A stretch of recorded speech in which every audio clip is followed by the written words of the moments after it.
गौड़ी संप्रदायों ने वालों ने भगवान श्री कृष्ण को श्री कमल से उपमित किया।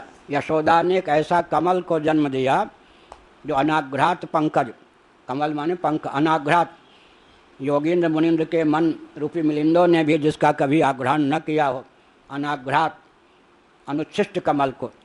तो गौड़ी संप्रदाय वाले कहते हैं कि कृष्णस्तु भगवान स्वयं, रामादि भगवान के अवतार हैं, उनसे पृथक हैं, स्वयं भगवान हैं, इसीलिए ये अभूतपूर्व हैं, अनाघ्रात पंकज। हमारे पूज्य गुरुदेव ने कहा कि ऐसी बात नहीं है, राम भी भगवान ही हैं। वल्लभाचार्य जी ने भी लिखा क्या, रामोपि, रामो विग्रहवान धर्म, वहाँ भी है। और स्वयं प्रभु, स्वयं शब्द का प्रयोग वाल्मीकि जी ने किया है राम जी के लिए, और यहाँ है कृष्णस्तु भगवान स्वयं। और पंचदशीकार ने कूटस्थ के लिए स्वयं शब्द का प्रयोग किया है।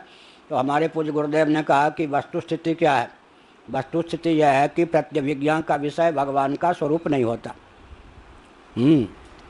घटपट आदि जो परिवर्तनशील पदार्थ हैं वो प्रत्यभिज्ञा का विषय क्यों नहीं हो सकते, क्योंकि खंडन खंड खाद्य का हमने अध्ययन पूर्वाचार्य महाभाग से किया है।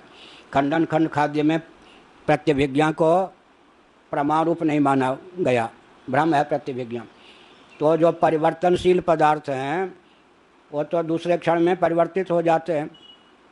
दीप की शिखा है, जलधारा है, जो भी सावयव पदार्थ हैं क्षणिक भले ही ना हो लेकिन परिवर्तनशील हैं, तो प्रतिक्षण उनमें परिवर्तन तो होता है, प्रतिक्षण परिवर्तन होता है। प्रतिविज्ञा कब होगी, समग्र अनुभूति के बाद उसका संस्कार पड़ेगा, फिर उसी पदार्थ की पुनः अनुभूति होगी, फिर दोनों में स्मृति और अनुभूति में तालमेल बैठाएंगे, तब कहेंगे स्वयं देवदत्ता है।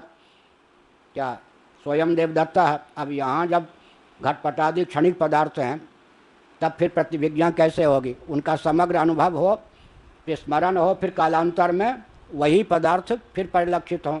इसलिए जो परिवर्तनशील पदार्थ हैं वहाँ पर प्रतिविज्ञा मिथ्या है। भगवान श्री कृष्ण ने एकादश स्कंद में दिया उदाहरण, यह वही जलधारा है। एक दिन पहले यमुना जी में जहाँ स्नान किया था, आप कहते यह वही जलधारा, वो तो पता नहीं कहाँ गई। यह वही दीप शिखा है जिसे मैंने एक क्षण पहले देखा था, यह वही पुमान है। मनुष्य भी प्रतिक्षण परिवर्तन होता है या नहीं शरीर में, तो परिवर्तनशील जो पदार्थ हैं उनमें प्रतिविज्ञा आँख मूंद कर मान लेते हैं, वास्तव में भ्रमात्मक। अब भगवत विग्रह में प्रतिविज्ञा की गति क्यों नहीं है, क्योंकि स्वरूप से अनंतता है, अनंत सौंदर्य, अनंत माधुर्य, इन सब दृष्टि से अनंत उसको कहते हैं जिसका पूर्ण रूप से अधिगम ही न हो सके। इसीलिए जितनी जितनी अधिकार संपदा बढ़ती जाएगी उतनी उतनी दिव्यता की स्फूर्ति होती जाएगी। या कोई नहीं कह सकता कि समग्र सौंदर्य का अधिगम मैंने कर लिया। अतः प्रतिविज्ञा का विषय न होने के कारण अनाघ्रात पंकज भगवान हैं। हमारे पूज्य गुरुदेव ने अर्थ की अनाघ्रात पंकज।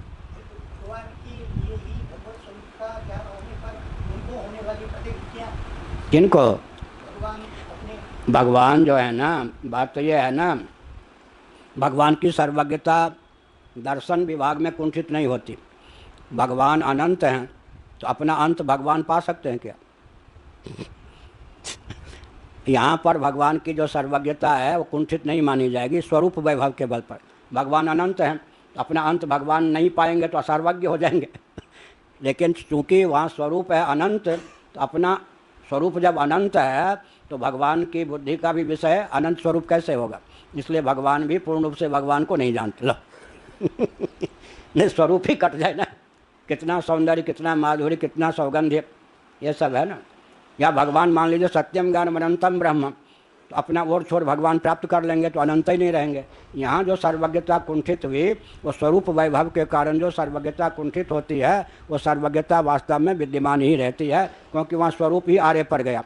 अगर भगवान अपना था पता पालन तो अनंत ही नहीं रहेंगे, अनंत ही नहीं रहेंगे तो भगवान ही क्या होंगे। था पता पालें तो सर्वज्ञ होंगे, लेकिन यहाँ स्वरूप अनंत है। अनंत स्वरूप का था पता न पाना यही तो बढ़िया है। जो वस्तु जैसी है उसको उस रूप में देखना तो उसका ज्ञान है ना।